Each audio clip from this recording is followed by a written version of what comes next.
How's it going, everybody? Welcome back to another episode of The Creator's Process. As you know, my name is Jaden, and right next to me I have Vincent Prize. How are you doing today? Hey, man? good, thank you. Yourself? That's good, and I'm going well, thank you. Awesome. First of all, I want to say a huge thank you for taking the time out of your schedule today and just to come onto the show and talk about what you do. I really appreciate it. Thank you for inviting me. Oh, it's my pleasure. I only just saw one of your performances, and yeah, absolutely incredible, which we'll get into that a bit later on in the episode. And yeah, it was quite fascinating. So after that I was like, yeah, no, I would really love to hear this guy's story right here. Like, it sounds really interesting. And I guess, you know, for people watching at home, tell us what do you do with yourself when it comes to the creative arts?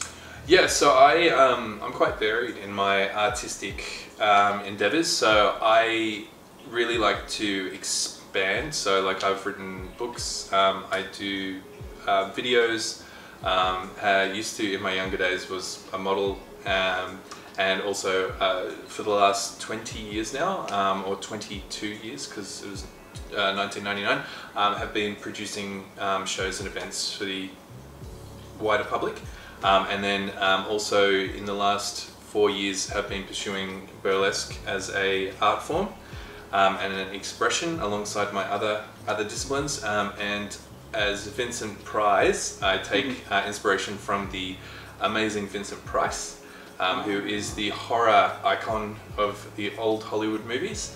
And I like to create acts that are kind of flickers of Hollywood film mixed in with 90s boy band dance moves and a bit of dad bod shaking. So yeah, I like to kind of mix it up with a bit of suspense and absurdity.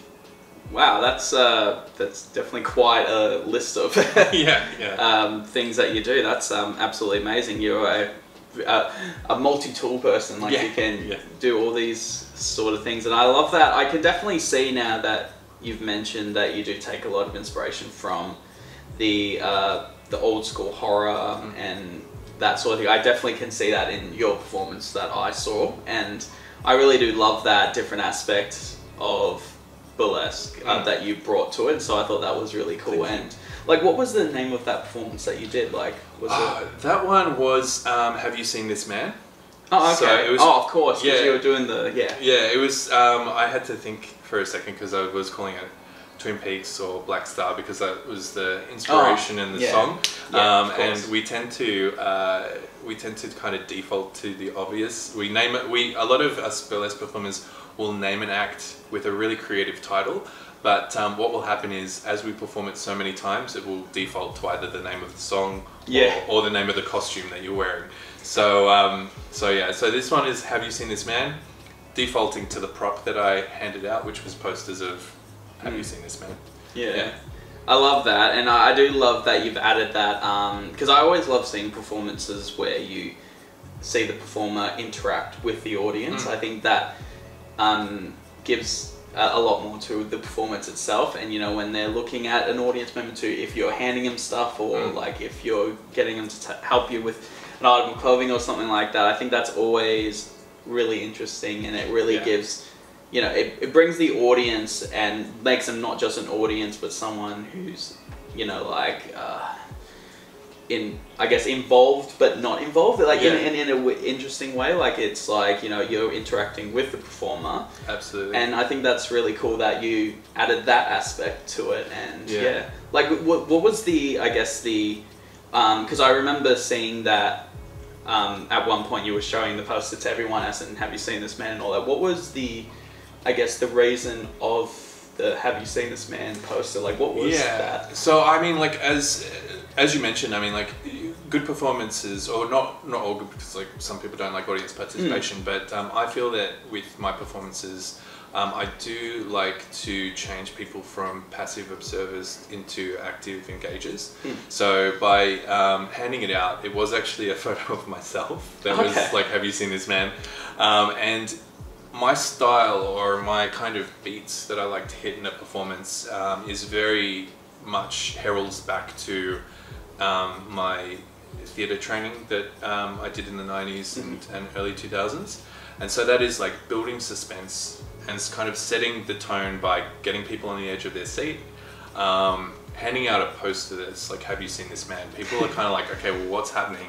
And so just for kind of like context, I'm in this giant black shroud and all you can see is like me handing out these posters. Yeah. I'm also wearing a COVID mask as well at the same time. Right, yeah. And so with the song, there's one long line which he just, the lyrics are your eyes, but it's drawn out, and every time that it's like your eyes, I would like use my pinky finger to pull back my shroud so then they could see my white contact, and I would look them directly in the eyes. Oh gosh. So that beat of the act is about building tension, mystery. You know that if someone's coming out and they're quite imposing, like 6'4", giant cape, and just really coming into your safe space, because the audiences feel safe in their chairs. But if you're going up and interacting with them, that's removing their kind of like perceived boundaries that they have. So that's where that kind of setup for that part of that act was, that's its function. It was definitely really interesting, because I remember when obviously Azkadeli was the host on that night, and when she introduced you, like, you know, because, you know, I was expecting you to come from the green room behind the door, but then suddenly from the corner of my eye I see just this shadowed man, and I'm just like, what? Like, I had to have like two looks going, who is that? Like, you know, just going, what is happening right now? You know, kind of like, I had to have that like moment of going like, what is going on right now? You know what I mean? Just going like, what is happening? Yeah. And then I think it took like a couple of seconds going like, oh, okay, wait, no, this is Vincent. I'm like, because, you know, I was just like, because, you know, we have that moment of just going, what's going on right now? Like, this is, but yeah, I think that definitely shows that you've achieved something where you've kind of like doing something different, where you kind of get the audience member to kind of second guess what, you know, they're looking at and all that sort of thing. And I think that's definitely quite something unique, right? Yeah, kind of like disorient and then delight. In a way. Yeah. And it was a really great performance, and I really did love every aspect. The costume was incredible, and like I think, as I said, you know, you had me go like, oh my, wait, what's going on here? And I'm like, oh, okay, right, this is, you know, I had to think for a second, going, oh wait, no, this is, you know, this is the person that they're talking about. Amazing. And I guess what was because you said that 4 years ago you started doing burlesque. Yeah. What was the reason why you started and decided to get into burlesque? So I do produce an annual event, which is kind of like a interactive, I guess you would say, immersive fantasy event where around about, in the good days, good old days, there was about 200 to 300 people before restrictions would attend, and it's got like a deep mythology each show, and so audiences come and they learn the story. There's live performances, and there's interactive actors as well, and through that I would hire a lot of burlesque performers, and one of my ambitions was to travel and perform ever since I was young, and I was like, oh, I could never do that. I'm not really a soloist performer. Put together a lot of ensemble acts and a lot of ensemble dances. And back then I thought, why not? I actually reached out to Marilyn Mocktail. I was mentioning with her on passing, who's a friend of mine, that I had this idea for an act. And I was like, you know, I would really like to, but I just don't think that I've got the opportunity to, because I haven't had any formal burlesque training.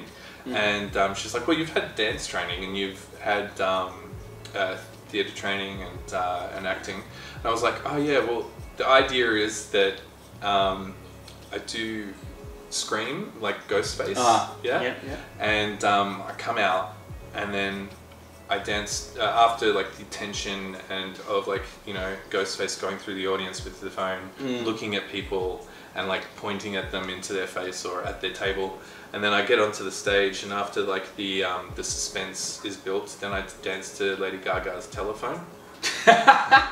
So I end up doing the Macarena to like, stop calling, I don't want to talk anymore. Because like she's like, stop calling me, so I thought it would be great. And then it ends with Michael Jackson's Scream, so Yeah. Bringing it full circle. Amazing. So, I love that, the whole, you know, the whole like idea of the killer on the phone, and then you have that Lady Gaga lyric saying "Stop calling me," and it's like that whole idea of like when you're watching a horror film and then there's the killer on the other side, and they're just like going, "Stop calling this number," and it's like, "What do you want from me?" You know, it's like just, and you've turned that and added that to your performance. I love that. That is so good. silly, yeah. So I mean, like we call them in production, and probably a lot of people, especially if artists are looking at this, we call them, I think they're context breaks or frame breaks, where you build up, I think it's context break, forgive me, I don't have my study notes on me, but where you build up a framing around what's happening on stage. And so people are engaged in it, but because like a lot of people's, as humans, and especially in the internet age, our attention is very short. So like when we're watching something and we go, okay, we think that we understand what's happening, so that we have the sorry, my COVID brain.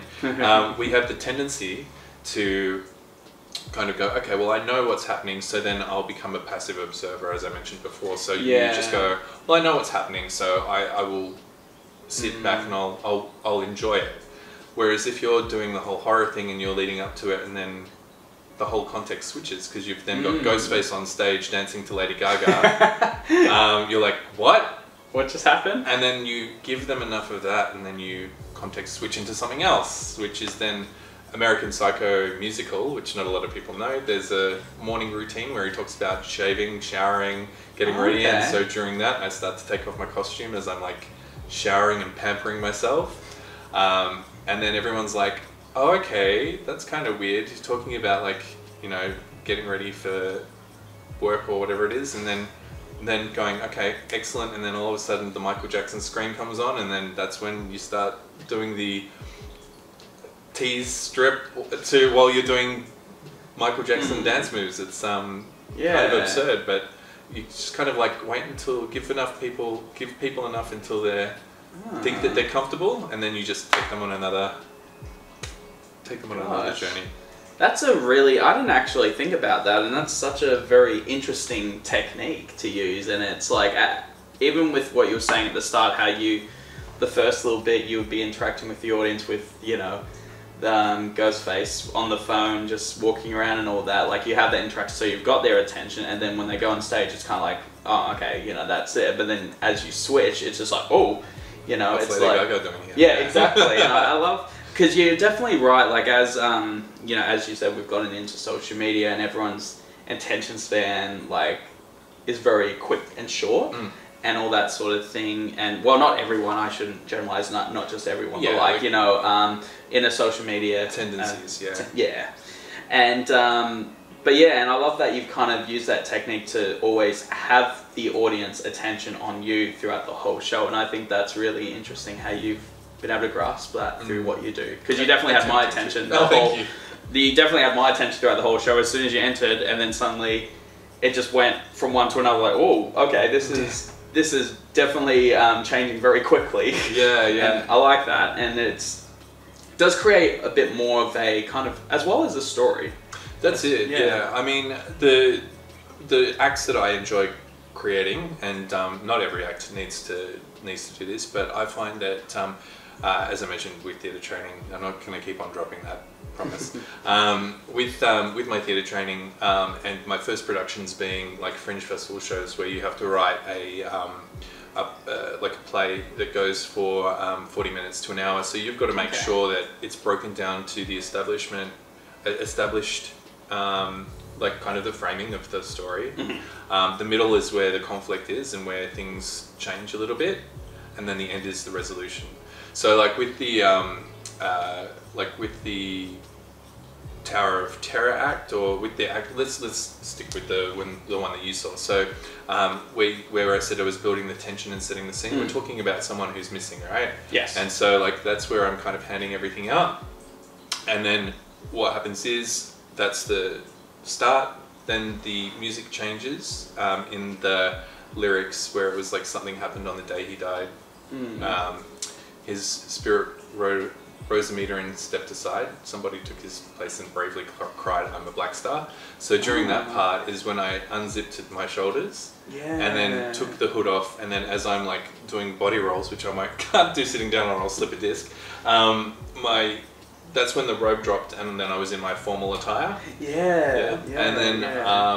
And then when as I was like kind of doing the dance moves, I pointed to someone who had someone who had the poster, and then I took my mask off and I was like, "It's me." Yeah, that's right. Yeah. But I looked more grotesque and stuff like that. And then from there, the resolution was the tease or the payoff, as you would for the last one. So I try and do that with a lot of my performances, and sometimes you'll find, or sometimes I find that I'll perform them even sometimes for a year. And I've performed them for a year, but I'm still not comfortable within the storyline, and I'm like going, why aren't I finding this character? Because I'm quite character driven with my performances, so I embody a different character for each show, whereas some performers will, like, their persona will be their character, and some of those performers are phenomenal, like, you know, Ferry Mayer, Ivana DeLune as well. Absolutely. Their character is just so well defined that watching them is just mesmerizing, and you just can't help but get lost in it. Whereas me, each time that I perform, I'm a different character within that little story. So for like my Tower of Terror act, which is the bellhop act that I perform, I was performing that for about 2 years, and it was one of the ones that I had booked the most, and I just wasn't feeling it, because like I would be this bellhop, and I was like carrying a suitcase around this haunted hotel, and I'm like, "Ooh, I'm so scared." And I kind of felt like I'd be like, "Ooh, oh my god, I'm being possessed," and I'd be like, "Ooh," kind of like really awkward with it. And it was like, the track's really good. It got a lot of good reception because the music that I chose was very iconic to 90s kids TV show, and also like Aerosmith 80s kind of stuff, but it didn't click for me, and I was like, I was thinking of actually blowing up the whole act and starting from scratch. But the thing that changed it for me was that I was like, you know what, when I created this act, I felt like I was out of control and not getting enough authority over certain aspects of my life. So when I created it, the character was kind of scared about all the uncertainties of the journey. And I was like, you know what, I actually don't feel like that. And I was like, what if the character, instead of being like, oh my god, this is a haunted hotel, I'm scared, what's happening to me? Instead of that, what if he was like, okay, this is a haunted hotel, I'm dead, because like I always have dead makeup anyway, no matter what I'm doing, I'm always a corpse. And I was like, what if, instead of being scared by the hotel, what if I'm actually enticing the audience to come and join me in death? Ooh, and so instead of being like, I was like, hey, you want to come here? And instead of being like, I'm scared, my shirt's coming off, I was like, ooh, yeah. Okay. And then that gave me back the character, and as a performer, the power to actually own the stage rather than be scared in character. Gave me the ability to then control and actually, as you probably saw in my other performance, actually pick out a couple of points, people in the audience to actually like really mess with or like play with. And that's where you get the payoff, because people understand that you're enjoying it, you're not acting scared, you're acting in control, and you're actually choosing to bring the audience along that journey. Which, like for instance, as I said, Ivana DeLune and Ferry Mayer, like, and Ascadelia as well. Ascadelia is a really good character performer as well. You've seen a lot of her stuff, but being in the position where you're in control of the stage and you're in control of the experience that the audience have, if you mess up, you just go, who gives a shit? Because like, you know, it's part of the performance. Who gives a shit? I just tripped over. That is like, you know, that's nothing compared to what I've got to show you in another 2 seconds. Like, but if you're like scared and you mess up, you're kind of like, where am I going to go from here? I'm playing scared. Like, you can play it up for comedy, but there's just not as much power in that. That's really interesting. It seems like you're not afraid to kind of keep working on your performances, and you really want to embody that character. Yeah. Like, as you said before, you were like, the first time you were like, not feeling it, something's missing, and then you turned it around and were like, okay, do it this way, and you're like, yeah, I've got it. This is what I'm looking for. You know, this is what I'm after. And I think definitely there's always that, and I've talked to so many people about this, you know, that room for improvement, and always like that room for always tweaking and changing things up every now and then, because, you know, like you never know where you could be like, oh, this performance is really good, but then you could change it to, oh my gosh, this is brilliant. You know what I mean? It like sometimes it only takes one little tweak and you're like, you know, that's it, you know, I've got it, you 100%. know? And I think that's really cool that you, even though you've performed things for like a few months, you're still not afraid to go, you know, what if I just tweak it this way? And you're like, 100%. That's it. Yeah, 100%. That's exactly. I mean, like, the thing that was really exciting and challenging with Poem is that rehearsing for that show is nigh on impossible, because it's live music. You only get one run through with the band, and you have to kind of be a bit forgiving of yourself that if you do make a mistake, it's okay, because it's a unique experience. It's a unique art. You can't recreate that type of performance, which is also exciting, but it's also terrifying. So I can tell you, a lot of us before were like, I did hear that, yeah. Because that's the first time that I've ever performed to a live music. So I was like really excited, but really terrified at the same time. And Bernie was extremely supportive. And he's like, look, the reason why he booked us all is because he loves our art, and he completely supportive and had no doubt that we would kill it. And you did. Which thank you. Which is always good to have that kind of permission to dance. No, sorry, that was a BTS reference. Permission to like really be experimental and sit in the moment while it's happening, and just really enjoy it. And yeah, it was one of my favorite performances. And look, I would not be able to recreate it. So absolutely, it would be very hard to try and recreate you know, certain performances, and if you try and do it, it just doesn't work. You know, every performance or artwork that you create is always going to be different from the other one. And 100%.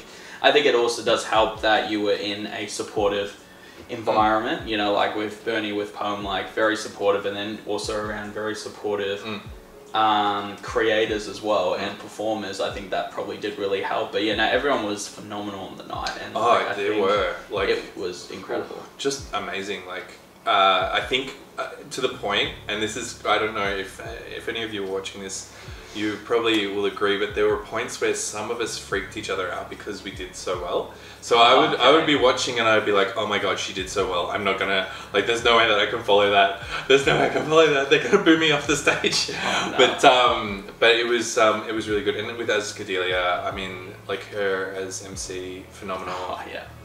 And also the other thing is their interaction with the crowd and their interaction with the band. I was like watching, and I was like, I should have done that. I should have chosen a different song. They're having so much fun. Oh, I want to join them. I seriously, like, they gave me inspiration for, like, if I have to do a live performance again. But amazing. Yeah. Always next time. There's always going to be and always improving, right? And I mean, like, that's the thing. Like, I was having a conversation with someone today, and we were talking about that. They're the same age as me, and so I was saying that, like, you know, going into my 40s and just like only picking up burlesque when I was 37, I think. Yeah, so I'm 41. So picking up burlesque when I was 37, I was like, am I too old? And then I was like, no, there are some really good performers that I respect that are in their 40s and beyond. But also I'm like, oh, the male burlesque performers who are older, a lot of them have since retired, and I'm like, you know what, I feel like if I'm not picking up and learning new skills and new artistic avenues, life is going to be very boring. So I'm going to be that crazy uncle who's always like doing crazy things. Like I think my niece asked me one day, she was like, why is your name Vincent? And I was like, ask your mum.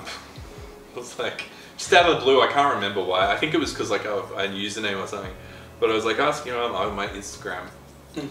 But yeah, I think that continuously learning, developing, whether it's a language skill, whether it's like how to do things. So like how to publish a book. You can write one, that's easy. How do you publish it? And like, or how do you learn HTML? Can you create old HTML? Yes, I like trying to do old HTML web pages. Like, you know, just learning things and improving as a person helps keep you alive. And and I think that I want to bring that to burlesque and go, okay, well, I've done these kind of like types of acts.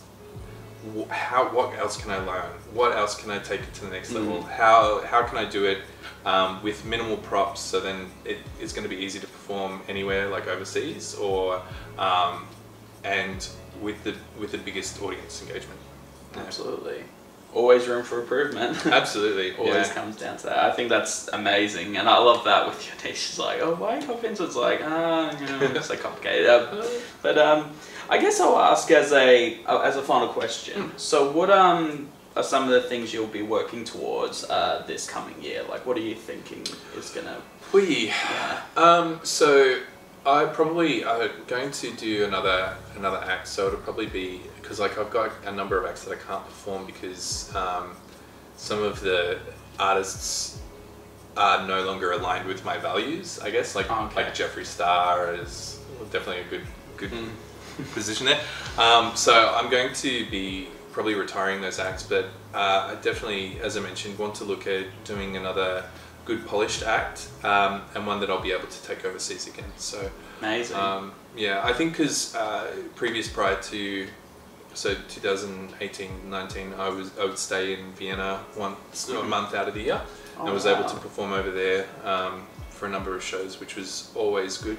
And so I'll probably work on something new and something even more absurd, so we'll see. Oh, sounds great, and honestly I am really looking forward to seeing that, and I am really excited to see what the future holds for you and your next amazing projects and performances, and I'm really excited to see those performances again. Thank you very much. That's okay, and so I want to once again say thank you for taking the time out of your schedule to come onto the channel, and I really found it really interesting just to hear about your process, and so thank you very much. Thank you very much for asking me. Oh, that's okay. And for everyone watching at home, I want to say a huge thank you for tuning into another episode of the Creators Process. If you want to check out Vincent Prize's amazing work, all the links to his stuff will be down below.